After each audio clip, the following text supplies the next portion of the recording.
অতঃপর তুমি আমি পর্ব ৬। শেজাদের সুস্থ হতে বেশ কয়েকদিন লেগেছে। ইফাজ এবং শেজাদের ফুপুমণি মেহবুবা খানের সেবা যত্নে সুস্থ হয়েছে শেজাদ। ইফাজ সারা সময় শেজাদের সাথে ছিল। শেজাদ বেশ বিরক্ত ইফাজের কাজে। ছেলেটা এত চিপকে থাকছে তার সাথে। এমন তো মনে হয় প্রেমিক প্রেমিকা যুগলও চিপকে থাকে না। শেজাদ শরীর চর্চা করার জন্য ছাদে এসেছে। এখানেও ইফাজ হাজির, বসে বসে বাদাম খাচ্ছে ছাদের এক কোণে। ইফাজ, তোমার কি কোনো কাজ নেই? ইফাজ অবাক হয়ে শেজাদকে বলল, কেন ভাই? এই যে সারাক্ষণ পিছে লেগে আছো, বিরক্ত লাগছে আমার। আমাকে একাও একটু থাকতে দাও। না না ভাই, তোমাকে একা রাখা যাবে না। আবার জ্বর আসলে তখন কি করব বলো তো? এমনি তো এতগুলো দিন এই জ্বরে ভুগলে, আমি রিস্ক নিতে চাই না। ইফাজ, আমার জ্বর যদি আসেও তুই কি তা আটকে রাখতে পারবি? ভাই, তা না পারলেও তোমাকে রুমে নিয়ে গিয়ে সেবা তো করতে পারবো। তুই একটা জাতা। শেজাদ নেমে গেল ছাদ থেকে। শেজাদ যেতেই হু হা করে হেসে উঠল ইফাজ। শেজাদ তখনই ইফাজকে তুই বলে যখন সে রেগে যায় ইফাজের ওপর। শেজাদকে রাগাতে ভীষণ ভালো লাগে ইফাজের, তাই তো কখনো উল্টাপাল্টা কাজ বা কথা বলে শেজাদকে রাগিয়ে দেয়। ইফাজও নিচে নেমে আসে। খাবার টেবিলে বসে পড়েছে সবাই ততক্ষণে। মেহবুবা খান খাবার দিচ্ছে সবাইকে। এত সময় কোথায় ছিলি? বসে পড়। আম্মু, শেজাদ ভাইয়ের সেবা করতে ব্যস্ত ছিলাম। ইফাজ টেবিলে বসতে বসতে কথাটা বলে। শেজাদ চোয়াল শক্ত কোণে তাকায় ইফাজের দিকে। ইফাজ বোকা বোকা হাসি দেয়। মুনতাসিব খান নিজের মতো খেয়ে চলেছেন। মেহবুবা খান ছেলের কান টেনে বলে, ফাজিল ছেলে, বড় ভাইয়ের সাথে দুষ্টুমি করিস, লজ্জা লাগে না? আম্মু, ব্যথা লাগছে, ছাড়ো ছাড়ো। ভাইয়ের সাথে দুষ্টুমি কোথায় করছি? ভাইকে রক্ষা করাই আমার দায়িত্ব। তোমার কি মনে হয় ইফাজ আমি নিজেকে রক্ষা করতে পারি না? ভাই, আমি তা কখন বললাম? তুমি নিজেকে রক্ষা করতে পারলেও তোমাকে রক্ষা করা আমার দায়িত্ব। ছেলের কথা শুনে গর্বে ভরে উঠল মেহবুবা খানের মন। মেহবুবা খানের স্বামী মারা গিয়েছে 2 বছর হলো। তখন থেকেই এখানে থাকে সে। শ্বশুরবাড়ির লোকজন যে খারাপ তা নয়, এখানে থাকার কারণ শেজাদ। ছেলেকে সে বড্ড ভালোবাসে, ভীষণ ভালোবাসে। ইফাজ আর শেজাদকে কখনো 2 চোখে দেখেনি। শেতাদ শেখ থাকতে বাড়িটা আনন্দ উল্লাসে মেতে থাকত। আর এখন সে না থাকলে হয়তো বাড়িটা আর বাড়িই থাকতো না।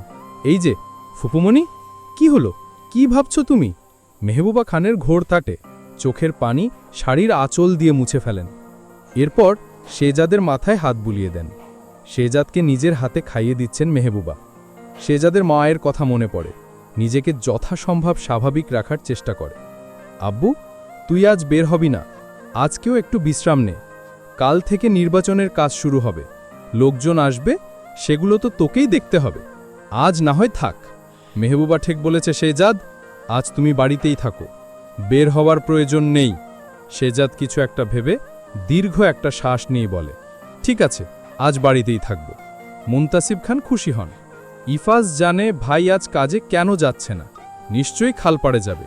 ওয়ামিয়া যে প্রতিদিন থাকে সেখানে। শেজাদের ভালোবাসা, শেজাদের কাজ কিছুই বুঝতে পারে না ইফাজ। অবশ্য বুঝে তার লাভও নেই। দেখা যাবে শেজাদকে বুঝতে গেলে সেই পাগল হয়ে যাবে। আপনার প্রিয়জনের জন্য সেরা উপহার। এই যে ইফাজ সাহেব, কি খবর আপনার? ওজিফা মেসেজটা ইফাজকে দিয়ে লজ্জায় রাঙা হচ্ছে। ওয়ামিয়া বসে বিরক্ত হচ্ছে ওজিফার কাণ্ড দেখে। এত রং রং মানুষ কিভাবে করে তা বুঝে উঠতে পারে না ওয়ামিয়া। ওজিফা আর সে কলেজের ক্যান্টিনে বসে আছে। ক্লাস বোরিং লাগার কারণে করছে না। অপর পাশ থেকে রিপ্লাই আসলো, আলহামদুলিল্লাহ ভালো। আপনার? মেসেজ দেখে ওজিফার চোখ দুটো বড় বড় হয়ে যায়। ইফাজ তাকে রিপ্লাই দিয়েছে। ওয়ামিয়া তীক্ষ্ণ দৃষ্টিতে ওজিফার কাজবাজ পর্যবেক্ষণ করছে। ওজিফা ঘোর কাটিয়ে উঠে আবারও মেসেজ দেয়। আসলে ওয়ামিয়া একটু কথা বলতে চেয়েছিল। শেজাদ ভাই এখন নিজের রুমে। ওজিফা, তার সাথে কথা বলা সম্ভব নয়। তার রুমে হুটহাট প্রবেশ করার অনুমতি নেই। মেসেজটা ওজিফা ওয়ামিয়াকে দেখায়। ওয়ামিয়ার চোখ ছলছল করে উঠে। মানুষটাকে কতদিন দেখে না, কেমন আছে, কি অবস্থা কে জানে। ওজিফা ওয়ামিয়ার মনের অবস্থা বুঝতে পারে। কয়েকদিন নিজ চোখে দেখেছে ওয়ামিয়ার ছটফটানি। এক পলক তাকে দেখার জন্য কতটা ছটফট করেছে ওয়ামিয়া।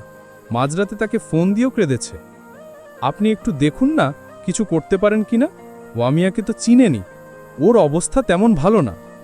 ইফাজ দিশেহারা হয়ে যায়। কি করবে সে? ওয়ামিয়াকে সে যতটুকু চেনে তাতে সে জানে মেয়েটা শেজাদের অসুস্থতায় নিজেই না খেয়ে ঘুমিয়ে নিজের অবস্থা বেহাল করেছে। ছোটবেলা থেকে দেখছে, সবই জানা তার। ইফাজ কিছুক্ষণ ভেবে টাইপ করল, আজকে বিকেলে নিয়ে এসো ওয়ামিয়াকে খালপাড়ে, আমি নিয়ে যাব শেজাদ ভাইকে সেখানে। হ্যাঁ, অবশ্যই বোরকা পরে আসবে দুজনই। মেসেজটা দেখামাত্র ওয়ামিয়ার মনটা আনন্দে ভরে উঠল। পাক্কা 5 দিন পর দেখা হবে তাদের।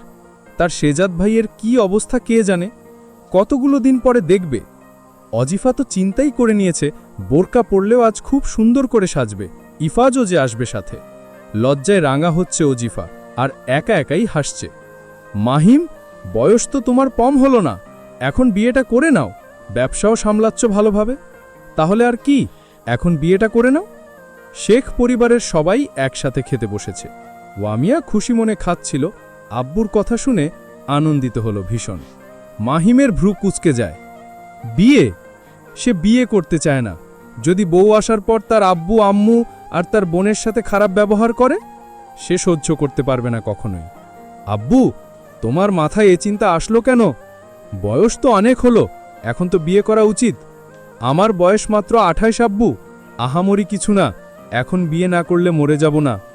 বিয়ে না করার একটা সঠিক কারণ বলতে পারলে আমি তোমার বিয়ের কথা মুখেও আনব না। মাহিম চুপ হয়ে যায়। আসলেই তো, বিয়ে না করার তো কোনো কারণ নেই, যা আছে তা নিতান্তই সাধারণ বিষয়। ছেলেকে চুপ থাকতে দেখে মৃদু হাসেন হুমায়ুন শেখ। আমি মেয়ে দেখছি, ভালো দায়িত্বশীল সুশীল মেয়ে পেলেই বিয়ে করতে হবে তোমায়। আব্বু, আমি এ ব্যাপারে আর কথা বাড়াতে চাই না। হুমায়ুন শেখ উঠে যান। খাওয়া শেষ তার। মাহিম হতভম্ব হয়ে বসে আছে। ওয়ামিয়া ভাইজানের দিকে তাকিয়ে মুখ টিপে হাসছে। মায়া বেগমও স্বামীর পিছে পিছে ছুটলেন। ভাইজান, খেয়ে নাও, এভাবে থম মেরে না থেকে। কথাটা বলেই ওয়ামিয়া উঠে যায়। মাহিম স্থির হয়। বিয়ে নামক ভয়ঙ্কর জিনিসে তার অ্যালার্জি। বিয়ে করতে হবে শুনেই ভালো লাগছে না। হুমায়ুন শেখও এক কথার মানুষ। ওয়ামিয়া লুকিয়ে ভাইজানের কাণ্ড দেখে মিটমিট করে হাসছে। ইফাজ শেজাদকে নিয়ে বেরিয়েছে। শেজাদ বেরোতেই চাইছিল না, তবে অনেক কষ্টে বের করেছে। খালপাড়ের দিকে আসতেই শেজাদের চোখ পড়ে গাছের গুঁড়ির ওপর বসে থাকা দুটো মেয়ের ওপর, যারা দুজন কালো বোরকা নিকাবে আবৃত হয়ে বসে আছে। একজন ফোনে ব্যস্ত, আরেকজন এদিকেই তাকিয়ে আছে। শেজাদ হই চোখজোড়ার মালিককে চিনে, তার প্রেয়সী। আজ আবার কেন? শেজাদ বিরক্তিকর দৃষ্টিতে তাকায় ইফাজের পানে। ততক্ষণে ইফাজ দূরে সরে গিয়েছে। শেজাদ এগিয়ে যায়, ওয়ামিয়া উঠে দাঁড়ায়। শেজাদ এগিয়ে আসে ওয়ামিয়া কাছাকাছি, চোয়াল শক্ত, মুখ গম্ভীর। ওয়ামিয়া ভয় পায়। আজ কি তাকে শেজাদ কড়া কথা শোনাবে? সে তো মানতে পারবে না তার শেজাদ ভাইয়ের কাছ থেকে কড়া কথা। পরবর্তী পর্ব 7 পেতে চ্যানেলটি সাবস্ক্রাইব করুন, তাহলে ভিডিওটি আপলোড হওয়ার সাথে সাথেই আপনি পেয়ে যাবেন।